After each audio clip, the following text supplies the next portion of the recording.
మండల BRS party అధ్యక్షుడిని అరవింద్రరావు గారిని.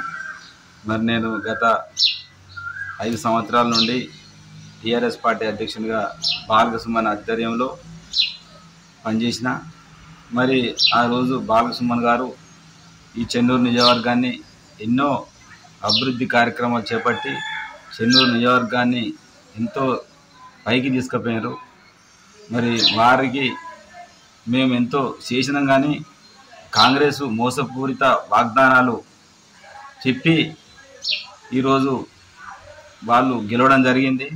కానీ అది కొద్ది రోజుల్లోనే కాంగ్రెస్ పార్టీ ఇచ్చిన గ్యారంటీలను అమలు చేయకపోవడం వలన మరి పెద్దపల్లి పార్లమెంటు పరిధిలో మన జరిగిన ఎన్నికల్లో కొప్పులీశ్వర్ గారుకి మేమంతా కష్టపడి మా మండలం అందరం, మా నాయకులు కానీ, మా కార్యకర్తలు కానీ, మా ప్రజలు కానీ వారు ఎంతో విజ్ఞతతో ఓటేసి అందుకు వారి కృతజ్ఞతలు.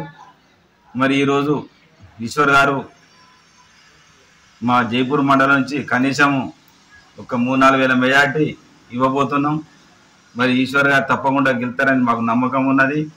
కాంగ్రెసు తప్పిదాల వల్ల, కాంగ్రెస్ చేతగానితనం వల్ల ఈరోజు మరి ప్రజలంతా ఇబ్బంది పడుతున్నారు. కరెంటు లేక, నీళ్లు లేక, ఏది అమలు చేయక, రైతు రుణమాఫీ,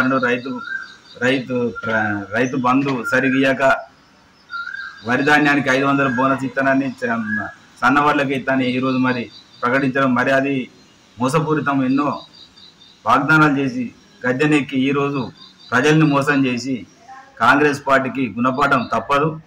మరి కొప్పులీశ్వర్ గారు సౌమ్యుడు, ఎంతో మంచివాడు, ఎన్నో అభివృద్ధి కార్యక్రమాలు చేసింది కాబట్టి వారు గెలిస్తే ఈ పెద్దపల్లి నియోజకవర్గం బాగుపడుతుంది. వివేకుడికి గెలిస్తే ఢిల్లీకే పరితం, హైదరాబాద్కే పరితం అవుతారు. కాబట్టి మనకు కొప్పులీశ్వర్ గారు తప్పకుండా గెలుతారని నమ్మకం ఉన్నది. వారు గెలవాలి. మరి మా సుమన్ గారు కూడా ఈ చెన్నూరు నియోజకవర్గాన్ని 5 సంవత్సరాలు ప్రతి చెన్నూరు కానివ్వండి, రామకృష్ణాపూర్ కానివ్వండి, మండమర్ కానీ, జైపూర్ మండలం కానీ అన్ని తీర్ల మాకు ఎంతో డెవలప్ చేసి ప్రజలకు అందుబాటులో ఉండి పనిచేసి, అప్పుడు ఎల్ఓసీలు ఇచ్చేది, సిఎన్లు పడి చెక్కులు ఇచ్చేది, ప్రతి దవాఖానలో పేషెంట్ పోతే అక్కడ చెప్పి వాళ్ళకి 50,000 అయితే 20,000 చేసి వెళ్ళగొట్టేది. అటువంటి కార్యక్రమాలు చేసిన ఘనత మా సుమన్ గారికి దక్కింది. ఇప్పుడు అసలు దానికి సీఎం రిలీఫ్ ఫండ్ లేవు, కళ్యాణ లక్ష్మి చెక్కులు లేవు, ఏ కార్యక్రమం కూడా ఈ 5-6 నెలల నుంచి నడతలేదు కాంగ్రెస్ ప్రభుత్వం వచ్చిన కాడ నుంచి. కాబట్టి కాంగ్రెస్ ప్రభుత్వం ఇకనైనా ధోరణి మార్చుకొని ప్రజలకు అందుబాటులో ఉండి పనిచేయాలి. లేకపోతే ప్రజలు కాంగ్రెస్ పార్టీకి గుణపడని చెప్పక తప్పదు. ఇంకోటి మన బీజేపీ క్యాండిడేట్ కూడా మరి బీజేపీ పార్టీ నుంచి నిలబడ్డ గోమాల శ్రీనివాస్ గారు కూడా కాంగ్రెస్ పార్టీ నుంచి వచ్చి మొన్ననే బీజేపీలో చేరి మొన్న 20 రోజుల క్రితం మరి టికెట్ సంపాదించుకొని నిలబడడం జరిగింది. మరి బీజేపీ కూడా ఇక్కడ అసలు ఈ కొప్పులీశ్వర్ పోటే కాదు. ఎందుకంటే బీజేపీ పార్టీ మతతత్వ పార్టీ, దానికి కూడా ప్రజలు నమ్మలేదు.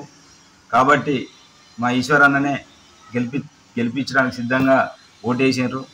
కాబట్టి బీజేపీ కూడా ఏమి చెయ్యని కేంద్రంలో 10 సంవత్సరాల నుండి కూడా మన రాష్ట్రానికి ఏమి చేయలేదు. కాబట్టి ఆ బీజేపీ కూడా ఎక్కడికో పోతా నేను అనుకుంటున్నా. కావున అయోధ్య పేరు చెప్పి మరి అయోధ్య రాముని వాడుకొని ఓట్లాడడం జరిగింది. మరి అదేవిధంగా ఈ సింగరేణిని కూడా ప్రైవేటీకరణ చేస్తా అనే ఉద్దేశం బీజేపీకి ఉండడం వల్ల, మరి ఎల్ఐసిని కూడా ప్రైవేటీకరణ చేస్తామనే ఉద్దేశం ఉండడం వల్ల మరి బీజేపీకి ఓట్లు ఈరోజు వేయలేదు. మరి మా ఈశ్వర్ అన్న అత్తే ఈ పెద్దపల్లి నియోజకవర్గంలో కొట్లాడి, కేంద్రంతో కొట్లాడి ఇక్కడ అయ్యే డెవలప్మెంట్స్ అన్నీ చేసేందుకు సిద్ధంగా ఉన్నాడు. చేస్తాడు. మేము చేయించుకుంటాం, మా గ్రామాలను అభివృద్ధి చేసుకుంటాం ఈశ్వర్ అన్న అత్తే అని మా కోరుకున్నది. కాబట్టి ఈశ్వర్ అన్న గెలవాలని కోరుకుంటున్నాం.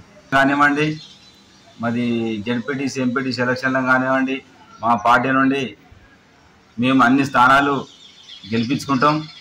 మరి కాంగ్రెస్ పార్టీ చేసిన ద్రోహానికి బీఆర్ఎస్ పార్టీ మీద ఉన్న కేసీఆర్ అనే అభిమానంతో రేపు అన్ని స్థానాలు సర్పంచ్ కానివ్వండి, ఎంపీటీసీ, జెడ్పీటీసీలు కూడా కానివ్వండి గెలుచడం జరుగుతుంది.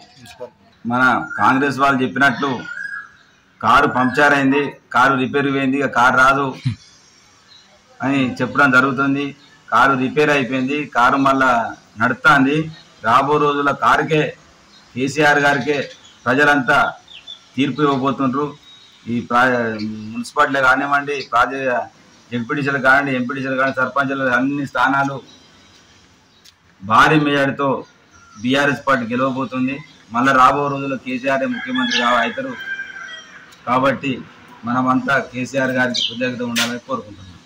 రాష్ట్ర వ్యాప్తంగా మీ అభివృద్ధికి మేము వారధిలా ఉంటాం. రాజకీయ, రియల్ ఎస్టేట్ వ్యాపార ప్రకటనలైన, జ్యువెలరీ, గార్మెంట్, కార్పొరేట్ వ్యాపార సంస్థలు, విద్యా సంస్థల ప్రకటనలైన, డాక్టర్లైన, కళాకారులైన, అన్ని రకాల వాణిజ్య వ్యాపార ప్రకటనలకు, కార్పొరేట్ ప్రకటనలకు, cinema theatre, cable TV, WhatsApp, Facebook, YouTube మరియు ట్విట్టర్లలో ప్రచారం చేసుకున్నట్టుకు అనుకూలంగా 4K క్వాలిటీలో నూతన ఆలోచనలతో మిమ్మల్ని సరికొత్తగా ఆవిష్కరిస్తోంది మీ అక్షరం HTV.